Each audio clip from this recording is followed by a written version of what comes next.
हमारे इस channel Ganga cassette को लाल button दबाकर सब्सक्राइब करें व घंटी के निशान का बटन दबाएं ताकि सभी नए वीडियो आप तक तुरंत पहुंचे बिल्कुल मुफ्त।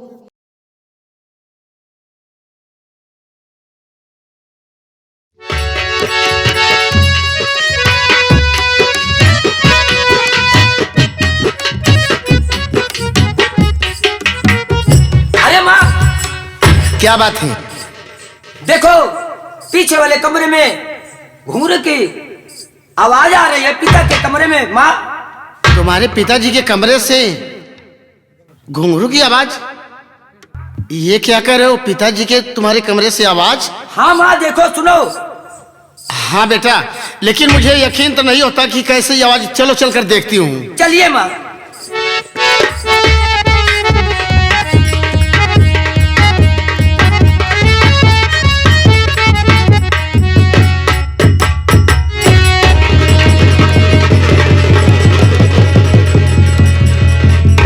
मैं क्या देख रही हूँ कि जिस घर में गौ और ब्राह्मण की पूजा होती थी उसी घर में शराब मेरे स्वामी जी पी रहे हैं।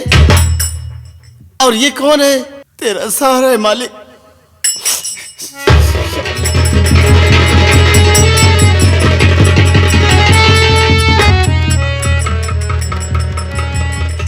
ये क्या हो रहा है? ये शराब बहुत गंदी चीज है स्वामी। ये शराब जिसके गले से लग गई है उसे बर्बाद कर दिया है। और इस घर में गौ ब्राह्मण की पूजा होती है, इस घर में आप शराब पी रहे हैं स्वामी। मेरी बात सुनिए।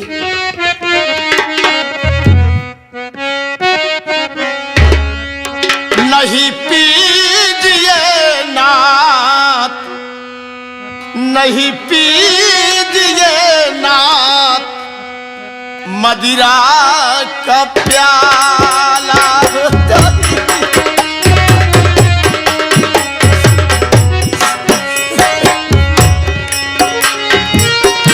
नहीं पीजिए नाथ मदिरा का प्याला, विष से भयंकर है मदिरा की प्याला।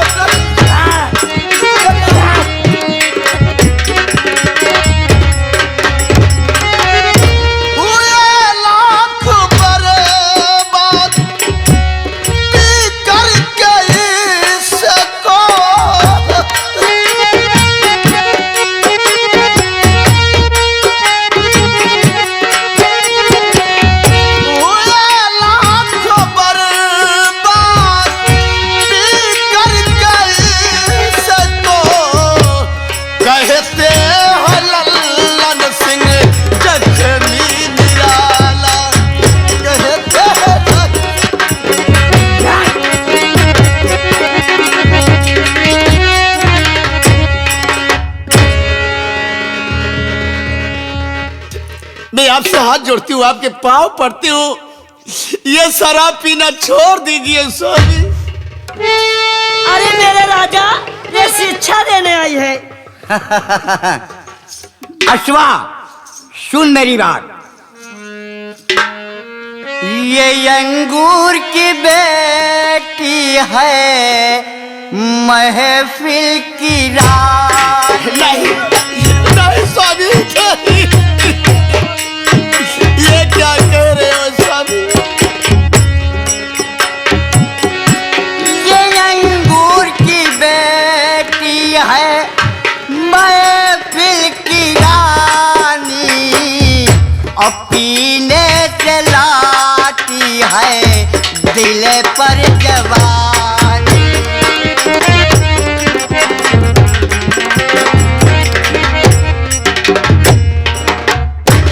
इसे लोग पीते बड़े शौक से हैं। ये क्या करे स्वामी आप?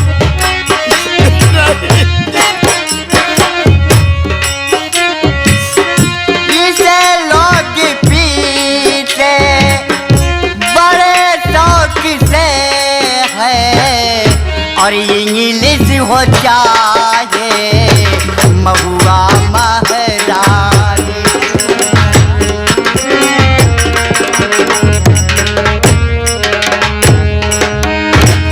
अश्वा, स्वामी ये शराब नहीं बल्कि ये महफिल की रानी है।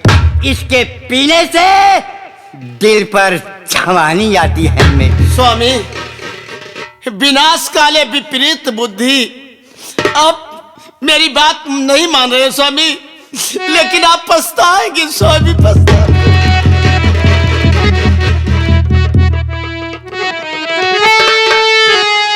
छोड़ दीजिए नशा और अय्यास को, मान लीजिए बलम अच्छी आदत नहीं, गर्चे ऐसी रवैया रही आप की।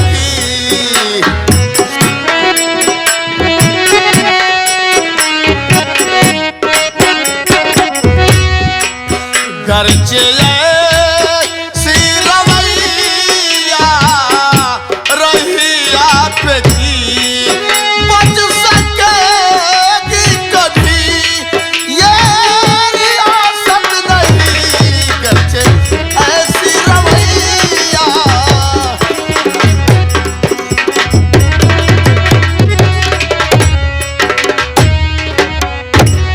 प्रिय, तुम मेरी रानी हो। अरे मेरे राजा, रानी नहीं महालक्ष्मी हूँ, महालक्ष्मी तेल लगा के। इस हवेली पर तुम्हारा पूरा अधिकार है। लो हंटर, इसे अपनी हवेली से मारकर बाहर कर दो। अश्वा, मेरी बात को सुन।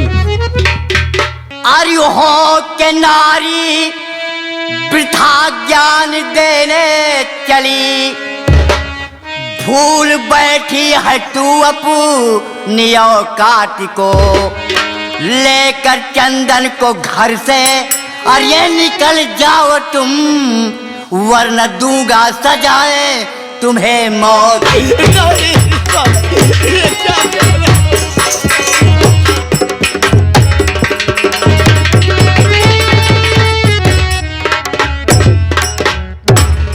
तुम अपने बेटे चंदनवा को लेकर के मेरी हवेली से तुरंत चली जाओ। कहाँ जाऊंगी स्वामी, किसके सहारे रहूंगी?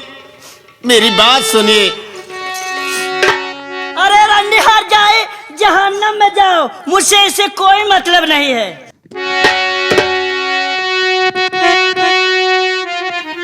स्वामी,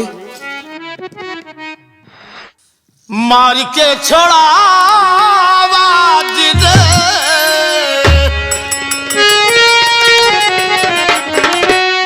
और मार के छोड़ा जिने ससुरे कदे से सैया, पैया पड़ो हमारा सुनला संदेश सैया।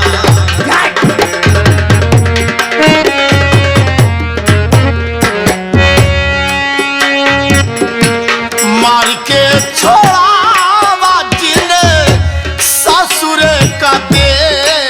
सैया, पैया पड़ो हमारा सुनला संगी।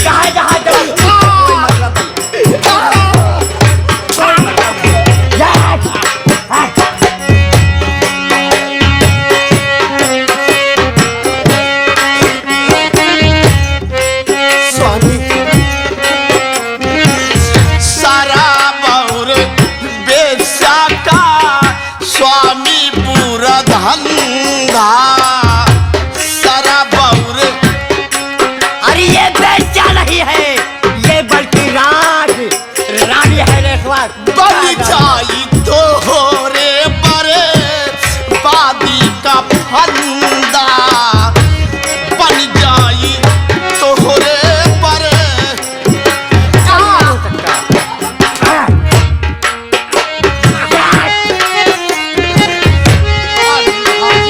बना होई हो अंधाजी बना होई बहुत कले सैया, पैया पड़ो हमारा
पिताजी, जो मेरी माँ कह रही है वो सही बात है। शराब बहुत बेकार चीज है पिताजी, ये दारू छोड़ दीजिए पिताजी, मैं आपके पाँव पड़ रहा हूँ पिताजी। तुम भी मुझे समझाने के लिए आए हो।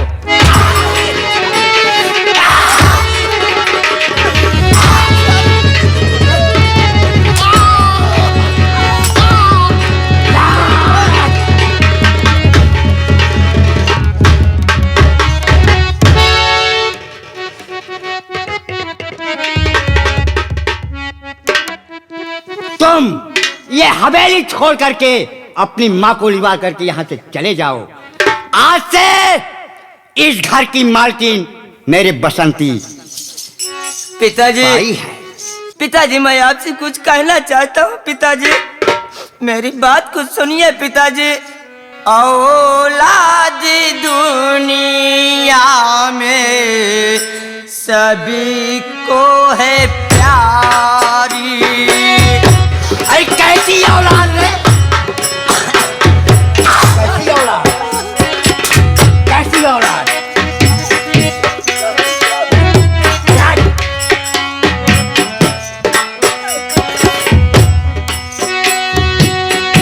औलाद दुनिया में सभी को है प्यारी।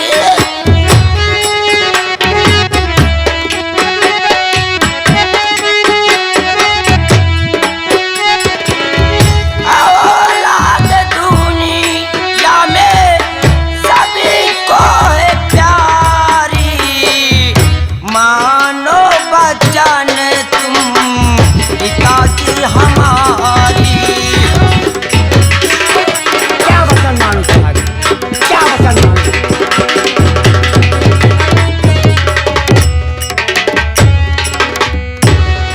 शराब और बेचारा हो गई।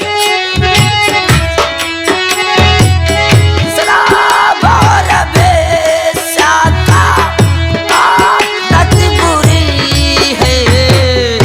बर्बादी होगी पिताजी तुम्हारी।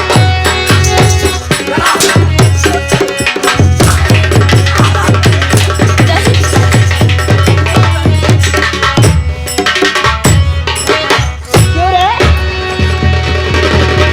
क्यों रे रानी हार जाई? हाँ? चली है तू मुझे सबक सिखाने? हाँ? क्यों रे?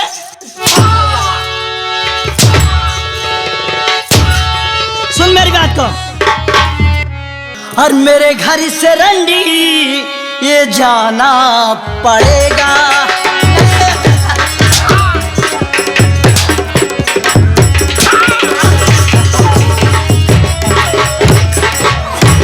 मेरे घर से रंडी ये जाना पड़ेगा, और नहीं मार हंटर की खाना।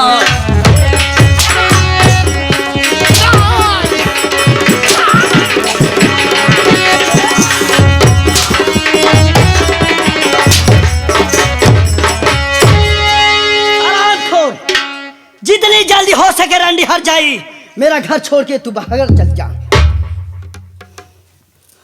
मैं तेरी शक्ल को नहीं देखना चाहती। बेटा चंदन, क्या बात है माँ?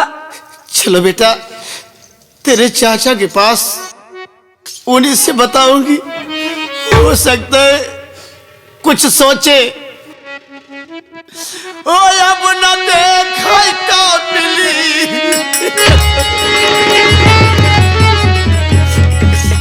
अब न देखा का मिली, रन में घेरे खूफिया रोवै नार सकीना मदीना, अब न देखा का मिली।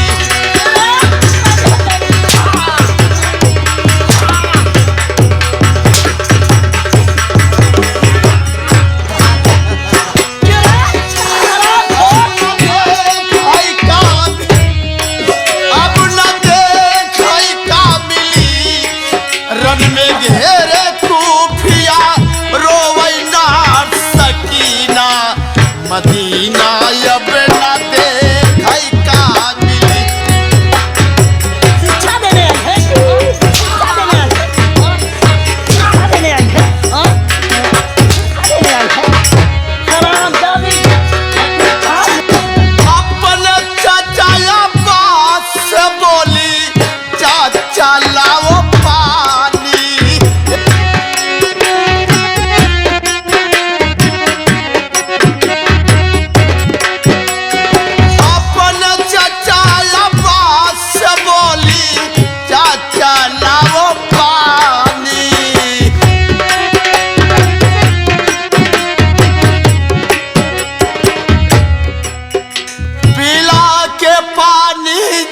चाचा मेरे बचा लो ये जिंदगानी, प्यासी तड़प रही हूँ तन से छूटे पसीना, मदीना अब न देखा।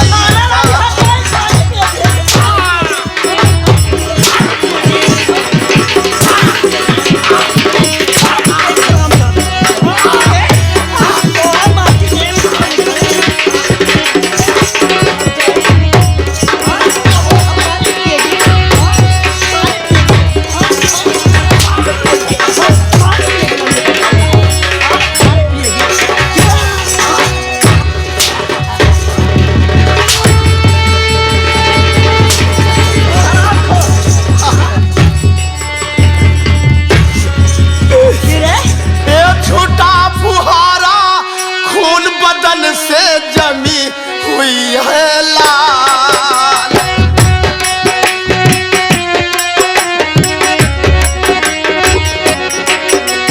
छोटा फुहारा खून बदन से जमी हुई है लाल।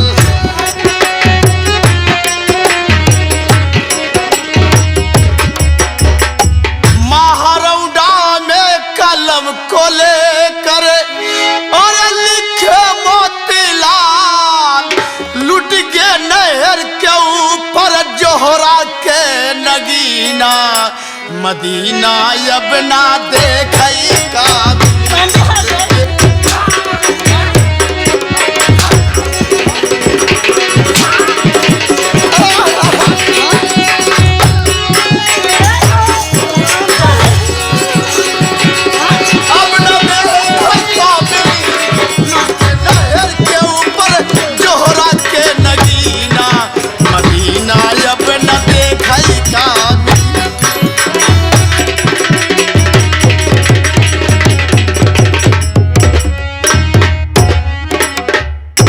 चल बेटा, चलिए माँ, तेरा सहारा है मालिक। चलिए माँ, चाचा के पास चला जा। चल बेटा, चलिए।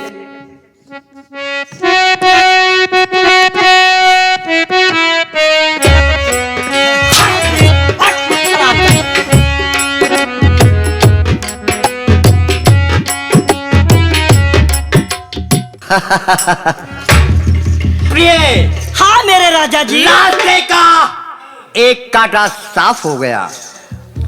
तुम तो इस घर की लक्ष्मी हो। महालक्ष्मी हूँ, महालक्ष्मी मेरे राजा के लगा के। महालक्ष्मी हो। सुनो मेरी बात। क्या? अर्पित है सब मिला करी, अर्पित है सब मिला करी, पानी शराब में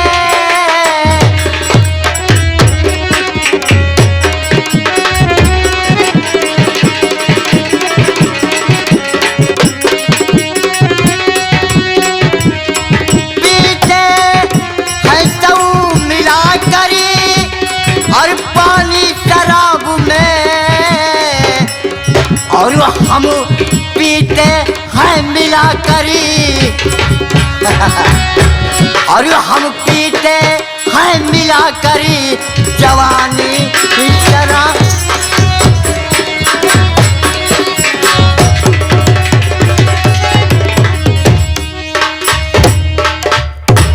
लेकिन मेरे राजा, मेरी बात सुनो। प्रिय, क्या कहना चाहती हो? तुम तो राजरानी हो, शौक से कहो। और चला पिया खेतवा की ओर, जाना हो इतनी साइज सरसों मटर को फुलाने आई। और चला पिया खेतवा की ओर, हो मोर माना कहने वा, चला पिया खेतवा की ओर।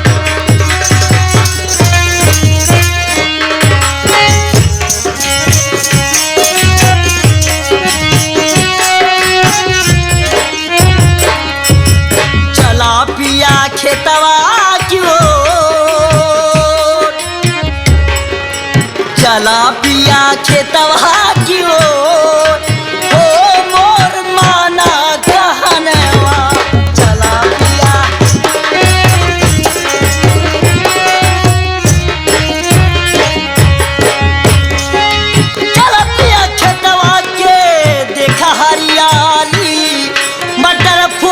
न जैसे ओठवा के लाली।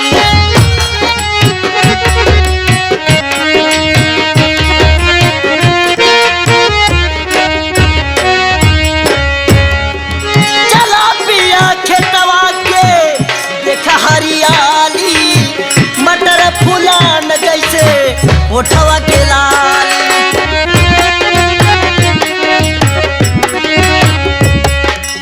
चला पिया होइगा सबेर, चला पिया होइगा सबेर, ओ मोर माना कहनवा।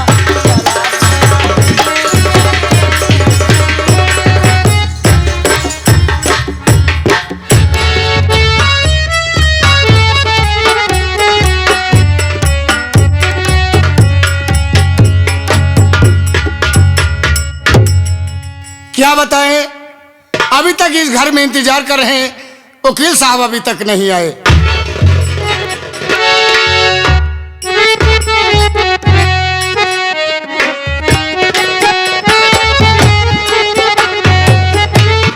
अरे नंदलाल भाई।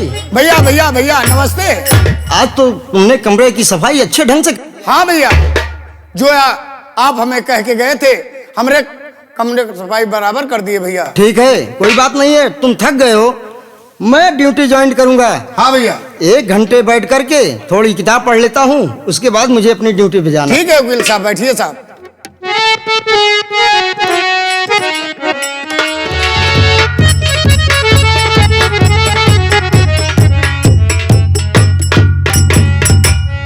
बेटा क्या बात है माँ? तेरे चाचा का पता लगाते लगाते हम लोग दिल्ली तक आ गए। हाँ माँ। और रहते हैं इसी दिल्ली में, लेकिन मुझे मालूम नहीं कि कहाँ रहते हैं। अगर कोई इंसान मिलता तो उसे पूछती, पता करती कि कहाँ है तुम्हारे चाचा।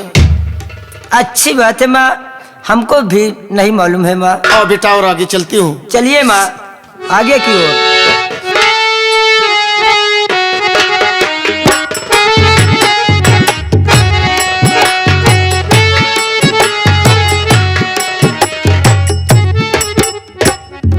भैया नमस्ते। नमस्ते नमस्ते। भैया हम लोग अमरगढ़ से दिल्ली तक आ गए हैं, यही कहीं अमर एडवोकेट रहते हैं। अगर आपको जानकारी हो भैया तो बता दीजिए। हाँ हाँ माँ, जानकारी है। मैं एडवोकेट साहब का नौकर हूँ। वो सामने वाला मकान दिखाई पड़ रहा है। भैया उनसे मिला। आओ माँ, चलते हैं।